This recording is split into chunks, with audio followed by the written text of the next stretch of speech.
garlic shrimp bacon Alfredo. Before we get started, please smash that subscribe button and turn on the notification bell for more delicious food videos. So let's get started. Following ingredients for 4 servings. Instruction: how to make garlic shrimp bacon Alfredo. In a large pot, cook the bacon over medium heat until become crispy.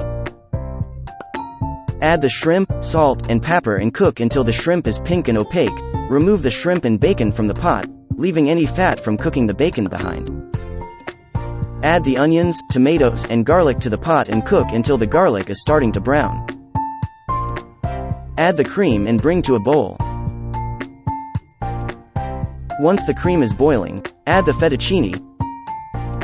Return the shrimp and bacon to the pan, along with the Parmesan cheese and parsley. Stir until the cheese melts and the sauce coat the shrimp and pasta nicely.